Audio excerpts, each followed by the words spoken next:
everyone, this is Warhawk Beyond 2040, bringing to you another edition of the Wrestling Discussion Series. And July 18th, 2010 marks 13 years ago that Kane made history when he won the Money in the Bank ladder match to obtain the briefcase and cashed in later on in the same night to win the World Heavyweight title.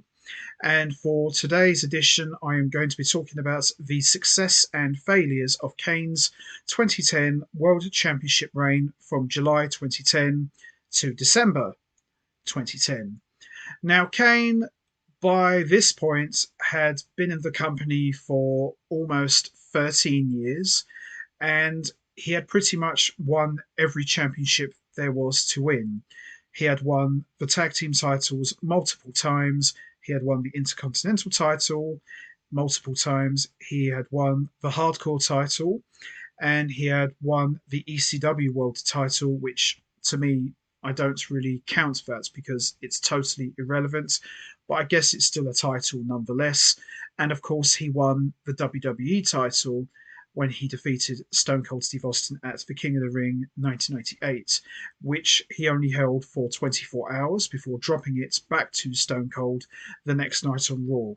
And Kane would not win another world title ever again until July 2010 at the Money in the Bank pay-per-view, which by this point, Kane had pretty much gone 12 years without winning a world title, whereas The Undertaker, his kayfabe brother, had already won the world title on 7 different occasions, which to me was an absolute crime because as much as I love and adore The Undertaker, it just seemed really bad that Kane, for his entire run, never won another world title.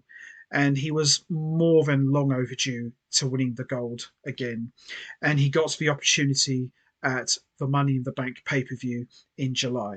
Now, prior to Kane making history at the Money in the Bank pay per view, The Undertaker was taken out and put in a vegetative state on Memorial Day, and Kane was pretty much on a mission to try and find out who performed this diabolical deed, who would pretty much put Undertaker in this sort of situation. And Kane, I felt, really was putting out some of his best work. He was putting on some unbelievable promos, and he was really coming into his own as a talker. And it's very interesting to see how much the Kane character had evolved over by this point in his almost 13-year career. You know, from the early days when Kane was a masked silent monster who was brought in by Paul Bearer, who just destroyed everything in his path, to slowly becoming a much more vocalized monster, to becoming a sadistic madman with an intellectual edge to his character. You know, it's really amazing to see how much Kane had changed. Now, as I mentioned in a previous video where I talked about the success and failures of Kane Unmasked, which I did say was a complete failure, I would say by this point, going into the post Unmasked side of his career, Kane was really putting on, as I said, some of his best work. And it just really bothered me a lot. Why hasn't this guy been given another shot at the world title? It just really bothered me a lot. So when he was added to the Money in the Bank ladder match, I didn't expect Kane to win. In fact, I wouldn't even picked Kane because every time these big opportunities came, Kane always came up short. So when he won the briefcase, I thought, okay, something's going on here, something's changing here. We're actually giving Kane another push after all these years. So I thought maybe Kane might wait a few months before cashing in. He didn't waste any time. He really took the opportunity and made the most of it. He would cash in on the same night at the end of the show and defeated Rey Mysterio to win the World Heavyweight title. Kane was now back on top, and it was an unbelievable moment and very well deserved. Kane was back on top after many years of jobbing out to different guys and just basically being an afterthought. Kane was now a top guy again, and of course, Kane has always been known as one of the most reliable wrestlers in the company. WWE, this was their way of saying, okay, Kane, we're giving you another shot. Here's the ball. Run with it. And Kane did run. He not only took the ball, he ran all the way to the finish line. Now, by this point, Kane was still kind of a babyface, but he was more leaning towards his old sadistic persona as this storyline was going on about who put The Undertaker in a vegetative state. And the suspect was pointed to being Rey Mysterio. Now, we all know that it wasn't really Rey Mysterio who had put Undertaker in a vegetative state. We finally got to the answer at SummerSlam. Kane defeated Rey Mysterio. He was about to put Rey Mysterio in the casket, and he opens it, and it's The Undertaker who had made his shocking and triumphant return. And at first, it looked like Undertaker was going to side with Kane and believe his word and take out Rey Mysterio, but then realised it was actually Kane, and the two of them would attempt to try and chokeslam the other. Kane would get the better of the situation and not only reverse the chokeslam, but deliver a brutal tombstone in the middle of the ring. It was apparent that Kane had turned heel once again and was the guy who put his kayfabe brother in a vegetative state. Now, this is where things got very interesting. Now, obviously, Undertaker and Kane had another feud. I know people were pretty much tired of seeing Kane and Undertaker facing one another, but this was different. Kane had the upper hand. Kane was the more stronger of the two, whereas all of the previous times, Undertaker was always the victor, whether it was in a match or a fight or a promo.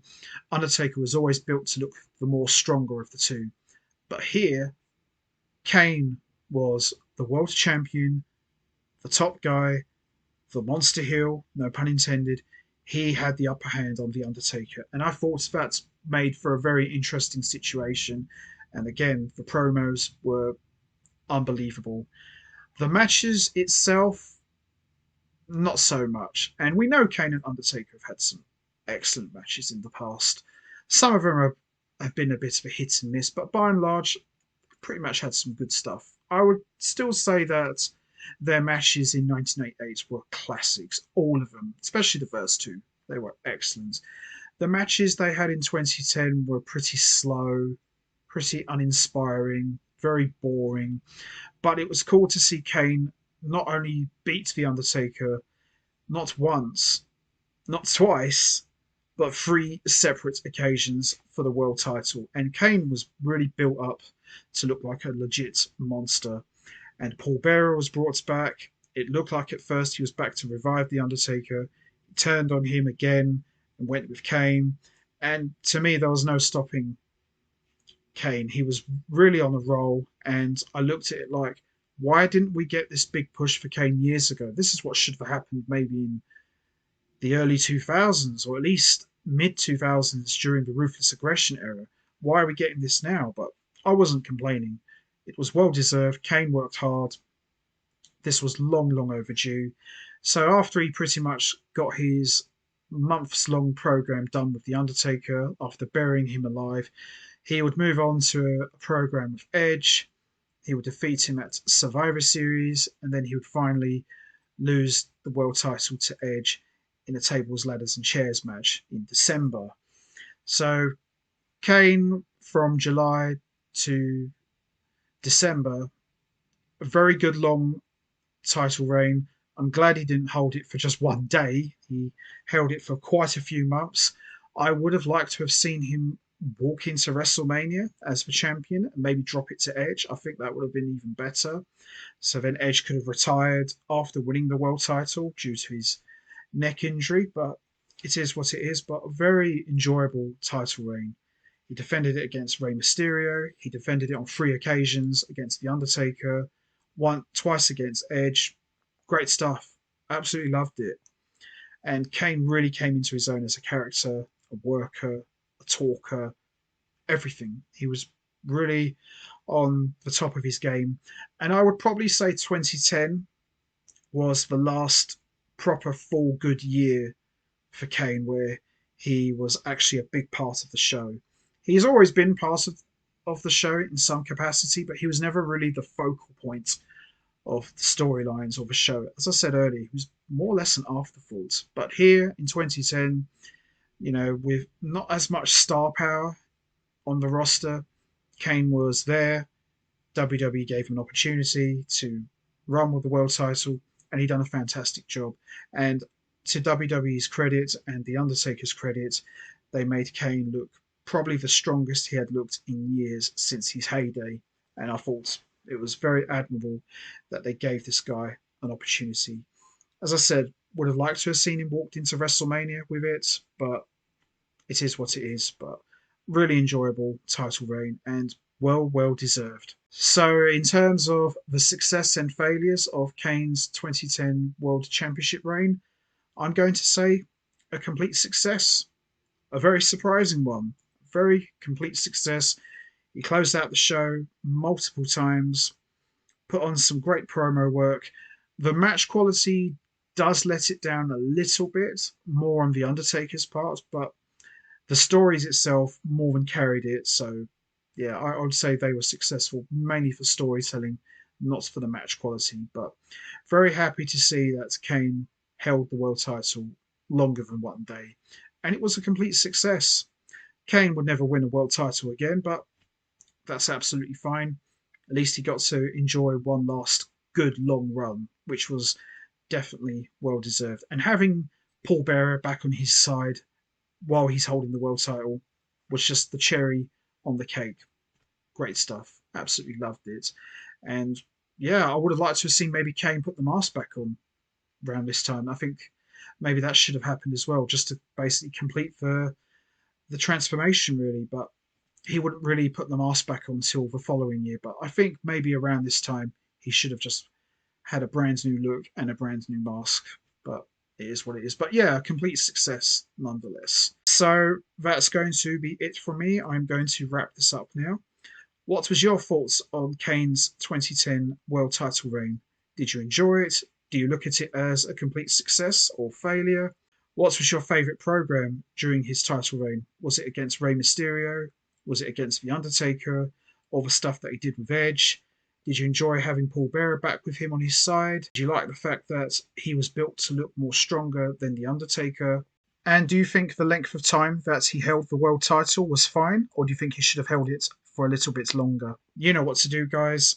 Hit the like button, hit the subscribe button, leave your thoughts and comments down below, and I will see all of you next time for another edition of the Wrestling Discussion Series. So until then, take care, everybody, and stay safe. And once again, as always, much appreciated. Thanks for listening.